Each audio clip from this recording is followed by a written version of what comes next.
Assalamualaikum students, my name is Tabassum and I will teach you maths of class 8. Today our topic is exercise 1.1 of class 8. तो let's start. तो question number 1 है आपके पास, identify which of the following fractions are terminating and which are recurring decimal fractions. सबसे पहले उन्होंने हमसे पूछा हुआ है कि आइडेंटिफाई करें, मतलब पहचानें कि कौन सी फ्रैक्शंस क्या होती हैं। जो भी नंबर्स 1 ओवर समथिंग या 4 ओवर समथिंग किसी भी डिवाइडेड के फॉर्म में होते हैं उन्हें हम क्या कहते हैं, फ्रैक्शंस।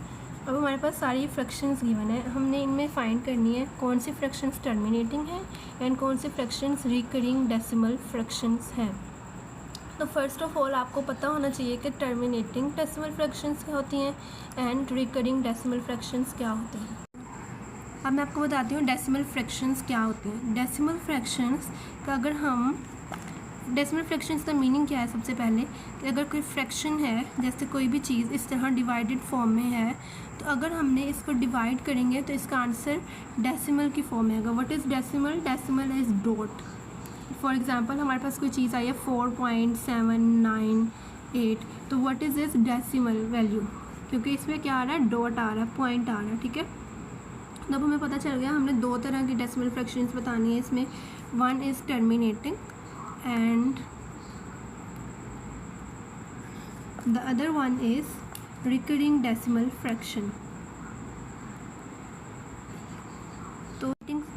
तो आपको टर्मिनेटिंग से क्या पता चल रहा है कि टर्मिनेटिंग फ्रैक्शन कौन सी फ्रैक्शन होती है जो ख़त्म हो जाती है।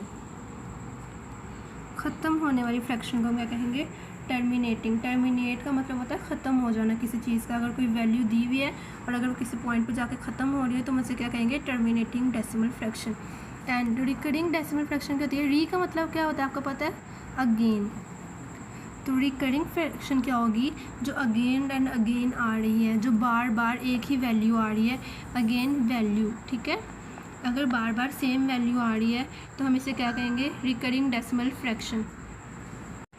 तो चलिए अब आपको समझ आ गया कि हमने टर्मिनेटिंग और रिकरिंग डेसिमल फ्रैक्शंस को फाइंड करना है। अगर आपको मैं दिखाऊं कि फ़र्स्ट क्वेश्चन क्या है, क्वेश्चन नंबर 1 का फर्स्ट पार्ट इज़ 4/6।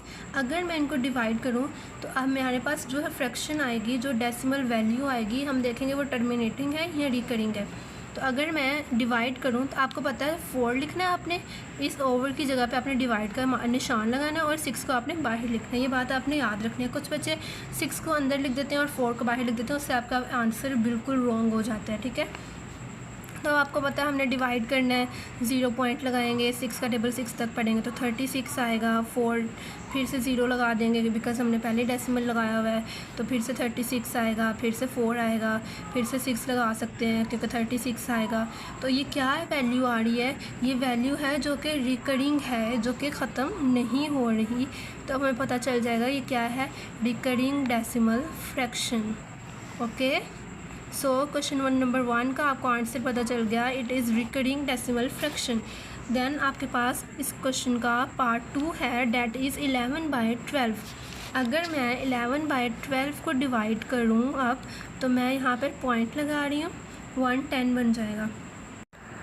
ओके, अब 12 का टेबल हम 9 तक पढ़ते हैं, तो इट इज़ 108, 20 आ गया, 2 आ गया, तो अब हमने ऊपर से पॉइंट लगाया, 20 आ गया, 12 1 12, इट्स 8, 12 8 12 6 72, फिर से 8 आ गया, फिर से हम लिखेंगे 12 6 72, फिर से 8 आ गया, फिर से हम लिखेंगे 12 6 72। ओके, तो अब हम आपको पता चल गया डिवाइड करते जाएंगे तो 8 ही आएगा इसमें, तो फिर 72 ही आएगा। तो अब हम इसे क्या कर देंगे, बिकॉज 6 रिपीट हो रहा है, 6 बार बार आ रहा है, तो इसे हम क्या कहेंगे, recurring decimal fraction. Okay, question number 1 का पार्ट 1 एंड 2 दोनों का आंसर क्या है, recurring decimal fraction. Part 3 that is 1/3। अब हम 1/3 को डिवाइड करेंगे तो 0 पॉइंट लगाएंगे, 3 3 9, 1 रह गया, फिर से 3 3 9, फिर से 1 आ गया, फिर से 3 3 9, and it is also recurring decimal fraction because 3 bar bar repeat हो रहा है। आपने रिपीट से याद रखना है, रिकरिंग का मतलब है जो चीज़ बार बार रिपीट हो रही हो उसे हम क्या कहेंगे, recurring decimal fraction. Then we have part 4 which is 2 by 5. मैं यहाँ पर 2 by 5 कर रही हूँ, तो 0.54 = 20. Okay, it is divisible. ये पूरा डिवाइड हो चुका है. Answer is 0.4. सो हम इसे क्या कहेंगे, ये वैल्यू ख़त्म हो गई है. तो मैंने आपको क्या बताया था, टर्मिनेटिंग वैल्यू ऐसी वैल्यू होती है जो ख़त्म होने वाली होती है. तो अब हम इसे क्या कहलाएंगे, terminating decimal fraction. Clear. Now we have part 5, 8 by 11. अब मैं 8 by 11 करूँगी, तो 11 7s are 77. 3 बच गया, सॉरी पॉइंट लगा लो. 11 7s are 77, 3 बच गया. 11 3s are 33.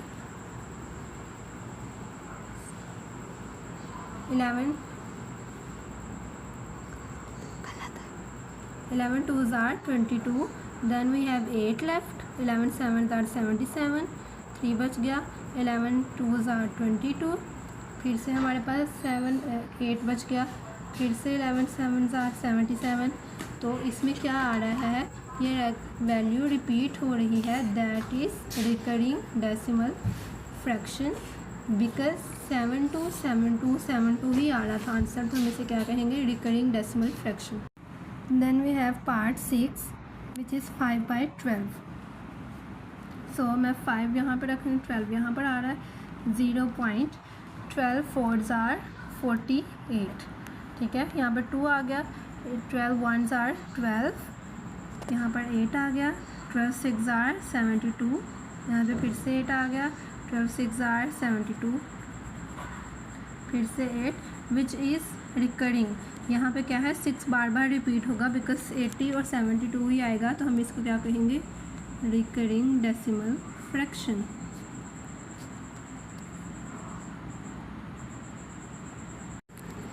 अब हमारे पास है part 7 which is 5 by 7. We will divide 5 by 7 which is 7 7s are 49. 1 left. 7 1s are 7 30. 7 4s are 28. 2 7 2s are 14. 6 7 7 8s are 56. 40 left. 7 5s are 35. 5 left. 7 what is 7 7s are 49. 1 left. 7 1s are 7. 3 left. अब हमें पता चल रहा है कि ये दोबारा से वही पैटर्न आएगा. 3 लेफ़्ट है, तो यहाँ पर भी 3 लेफ़्ट था. सेम 2 लेफ़्ट आएगा, फिर 6 लेफ़्ट आएगा, तो सेम 7 1 4 2 5 7 1 4 2 5 आएगा. तो इसको हम क्या कहेंगे, रिकरिंग डेसिमल फ्रैक्शन, बिकॉज ये रिपीट होगी वैल्यू. मैं आपको सॉल्व करके भी दिखा देती हूँ ताकि आप कंफ्यूजन ना रहे. 7 30 आ रहा है, तो हम लिखेंगे 7 4s are 28. 2 left. 7 2s are 14. 6 left. 7 8s are 56. 4 left. अब हमारे पास सेम वही वैल्यू आ गई, 7 1 4 2 5 7 1 4 2 8 5.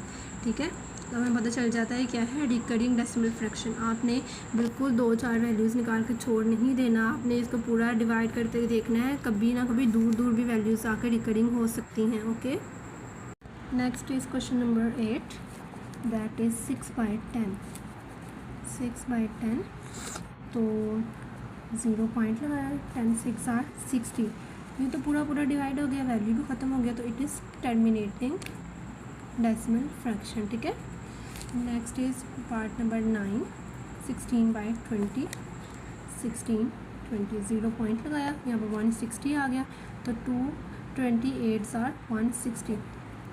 ये भी वैल्यू फिर बिल्कुल ख़त्म होगी. इसे भी हम क्या कहेंगे, टर्मिनेटिंग. टर्मिनेट का मतलब ही है ख़त्म हो जाना. जब वैल्यू ख़त्म हो गई तो it is terminating value. Part 10 is 9 by 10. 9 by 10 0 point. 10 9s are 90. This is also terminating decimal fraction. Now we have part number 11 which is 1 by 8. 1 by 8 0 point. 8 1s are 8 2 0. 8 2s are 16. 4 0, 8 5s are 40. यहाँ पर भी value ख़त्म हो गई तो it is also terminating. Now we have part 12 that is 14/20.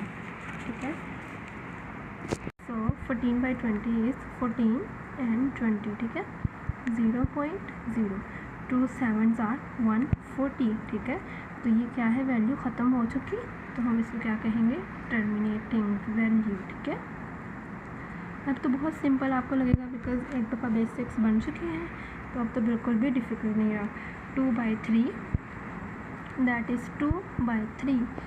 तो I will write is as 20, 3 6 are 18, 20, 2 6 are 18, 20, 2 6 are 18, 20. तो ये हमें पता चल गया कि वैल्यू रिकरिंग ही आएगी, सेम ही आएगी, रिपीट ही होगी, तो हम इसको क्या कहेंगे, recurring decimal fraction. Now we have part 14 which is 4/5. तो 4/5 इज़ 0.8. तो ये वैल्यू टर्मिनेट हो चुकी, so it is called terminating decimal fraction. Then we have part 15 which is 1/4. 1/4 0.4 2s are 8, 2 4 5s are 20. तो ये वैल्यू भी टर्मिनेट हो गई, तो इसको हम क्या कहेंगे, terminating decimal fraction. Then we have part 16 that is 7/9, 7 9, 0.9 7s are 63. तो 70 बचेगा यहाँ पर, 9 7s are 63, 70 9 7s are 63. तो यहाँ पर 0.777 ही आ रहा है, that is repeating value, so call it recurring decimal fraction. And then you have the question 17 that is 8/10. 8/10 0 point, तो 10 8s are 80. तो यहाँ पर वैल्यू टर्मिनेट हो गई, तो we will call it terminating decimal fraction. Then we have the last part number 18 that is 3/5. 3/5 0.6. Now ये value भी terminate हो गई, तो हम इसको क्या कहेंगे, टर्मिनेटिंग डेसिमल फ्रैक्शन. आपका question number 1 is solved. Now we will go towards question number 2. तो अब हम आते हैं क्वेश्चन नंबर 2 पे, that is separate rational and irrational numbers from the following. हमने इसमें क्या दो चीज़ें सेपरेट करनी है, rational numbers and irrational numbers. अब आपको पता होना चाहिए इससे पहले कि रैशनल नंबर्स क्या होते हैं एंड इरेशनल नंबर्स क्या होते हैं. तो मैं आपको ये समझाने के लिए कॉपी पे आते हैं. तो आपको पता है रियल नंबर्स आप समझ लें कि कोई भी नंबर्स हैं. ठीक है, मैं इनको डिवाइड कर रही हूँ दो पार्ट्स में, that is rational number and irrational numbers में. अब आपको पता होना चाहिए कि रैशनल नंबर्स क्या होते हैं एंड इरेशनल नंबर्स क्या होते हैं. रैशनल नंबर्स के आगे दो पार्ट होते हैं एंड इरेशनल का एक ही पार्ट होता है. अब मैंने आपको बता दिया कि कोई नंबर है टर्मिनेटिंग. अगर कोई नंबर टर्मिनेटिंग है जो कि कुछ वैल्यूज़ के बाद वैल्यू ख़त्म हो जाती है, तो वो रैशनल नंबर की कैटेगरी में आता है. ठीक है, और अगर कोई नंबर नॉन टर्मिनेटिंग है कि उसकी वैल्यू ख़त्म नहीं हो रही, ठीक है, वो नंबर बढ़ ही जा रहा है आगे, बट उस साथ में रिकरिंग भी है कि वो बार बार रिपीट भी हो रहा है, तो वो रैशनल नंबर की कैटेगरी में आएगा. ठीक है, पहले क्या है, अगर कोई वैल्यू ख़त्म हो गई, टर्मिनेटिंग नंबर्स रैशनल नंबर की कैटेगरी में आएंगे. बट अगर टर्मिनेटिंग नंबर नहीं है, नॉन टर्मिनेटिंग है, और अगर वो रिकरिंग है, तो वो रैशनल की कैटेगरी में आएगा. अगर नंबर नॉन टर्मिनेटिंग होने के साथ साथ नॉन रिकरिंग भी होगा एंड नॉन रिकरिंग, तो वो इरेशनल नंबर्स के साथ आएगा. मतलब कि कोई वैल्यू है ख़त्म नहीं हो रही और रिपीट भी नहीं हो रही, तो वो क्या होंगे, इरेशनल नंबर्स. अगर कोई वैल्यू ख़त्म हो गई है और रिपीट हो रही है, तो वो रैशनल नंबर्स में आएंगे. अगर कोई वैल्यू लाइक 0.76 है, ये वैल्यू ख़त्म हो चुकी, तो ये क्या है, टर्मिनेटिंग। और अगर टर्मिनेटिंग वैल्यू होगी तो वो रैशनल में आएगी। अगर कोई वैल्यू ख़त्म नहीं हो रही, ठीक है, ये 100 ऑन चली जा रही है बट वो रिपीट हो रही है, तो वो भी रैशनल नंबर्स होंगे। लेकिन अगर कोई ऐसी वैल्यू है जो कि ख़त्म नहीं हो रही और रिपीट भी नहीं हो रही, तो वो क्या आएंगे, वो आएंगे इरेशनल में। अब आपका रैशनल और इरेशनल का कॉन्सेप्ट क्लियर होना चाहिए। अगर कोई वैल्यू रिपीट भी नहीं हो रही और ख़त्म भी नहीं हो रही तो वो इरेशनल है। बाकी अगर कोई ख़त्म हो रही है या रिपीट हो रही है तो वो किस में आएंगे, रैशनल में। ठीक है, let's move towards a question now.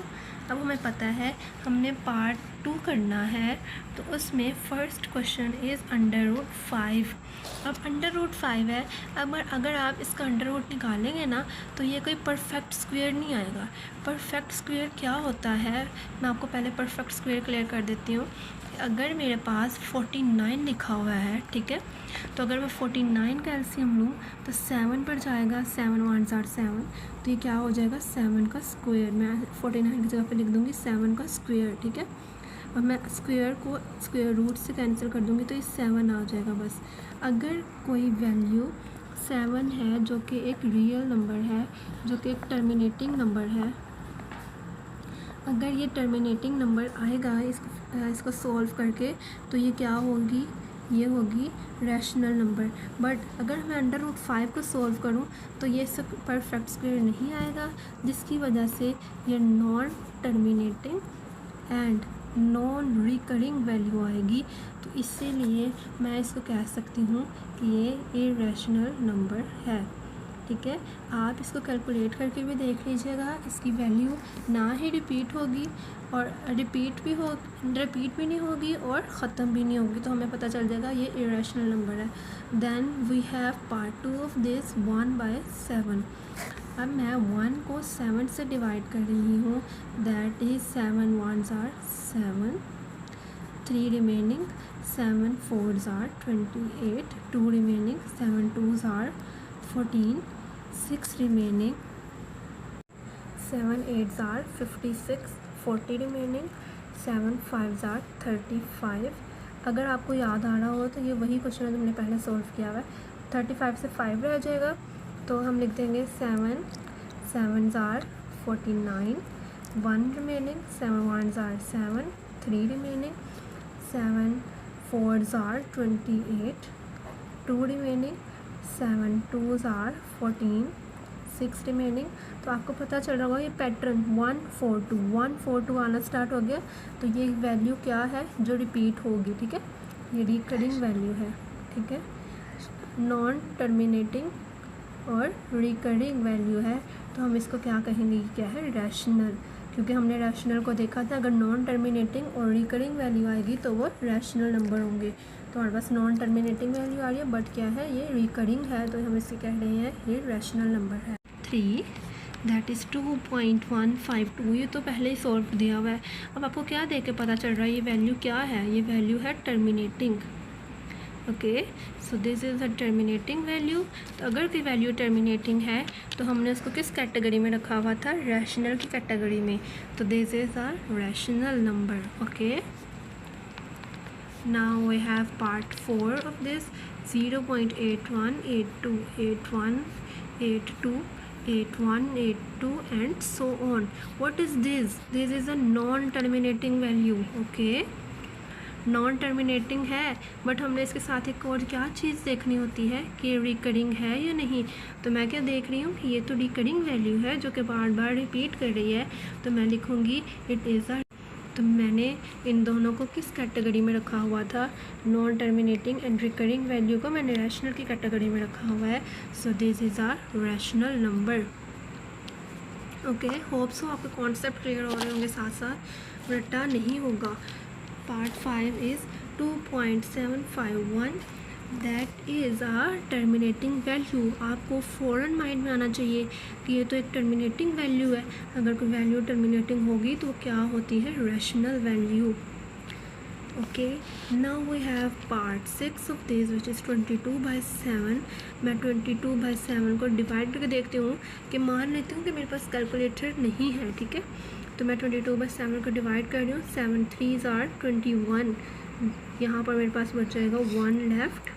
मैं पॉइंट लगाऊंगी, मैं लिख दूंगी 10 बन गया ये, 7 1s are 7, 3 is remaining, 7 4s are 28, 2 is remaining, 7 2s are 14, then I have 6, 7 8s are 56, then I have 4 remaining, 7 5s are 35, then I have 5 remaining, 7 4s are 7 7s are 49, I have 10 remaining, 7 1s are 7, I have 3 remaining, 7 4s are 28, I have 2 remaining and 7 2s are 14।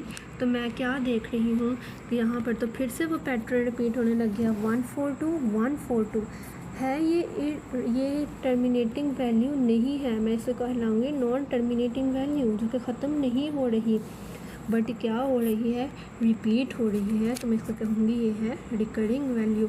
Non terminating and recurring value किसके उसमें आती है, rational numbers के, rational numbers में आती है, ठीक है। तो ये क्या कहलाएगी, रैशनल नंबर दिस।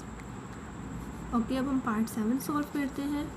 √14 मैंने आपको बताया था, अगर आपने देखना है कि किसी चीज़ का परफेक्ट स्क्वायर है या नहीं, तो आप LCM लेंगे, ठीक है। 2 7s are 14, 7 1s are 7, 2 और 7 ये तो एक दूसरे का स्क्वायर बनेंगे ही नहीं, तो ये एक परफेक्ट स्क्वायर नहीं होगा। आपने परफेक्ट स्क्वायर देखने के लिए LCM लेना है, ठीक है। ये परफेक्ट स्क्वायर नहीं है, तो ये क्या नंबर है, irrational number. Okay, it is called a irrational number. Then I have the last part number 8, √25, ठीक है। अब मैं 25 का एलसीएम लेके देखूंगी, बिकॉज अंडर रूट वाली वैल्यू है तो मैं एलसीएम लेके देखूंगी। 5 पे जाएगा, 5 5s are 25 and 5 1s are 5। Okay, तो ये 5 × 5 को हम क्या लिख सकते हैं, 5 का स्क्वायर। ओके, तो मैं 25 की जगह पे क्या लिख रही हूँ, 5 का स्क्वायर। अगर ये स्क्वायर है तो ये स्क्वायर रूट है, ये दोनों आपस में कैंसिल हो जाते हैं। 5 इज़ रिमेनिंग, 5 क्या है, टर्मिनेटिंग वैल्यू। अगर एक टर्मिनेटिंग वैल्यू है और √25 एक क्या है, परफेक्ट स्क्वायर भी है, तो मैं इसको क्या कहूँगी कि ये एक रैशनल नंबर है। आपने अंडर रूट वाली सारी वैल्यूज़ को इरेशनल नहीं कह देना। अगर कोई वैल्यू किसी का परफेक्ट स्क्वायर बन रहा होगा तो वो रैशनल नंबर कहलाएगा। ओके, अगर आपको कोई क्वेश्चन है तो आप मुझसे कमेंट सेक्शन में पूछ सकते हैं।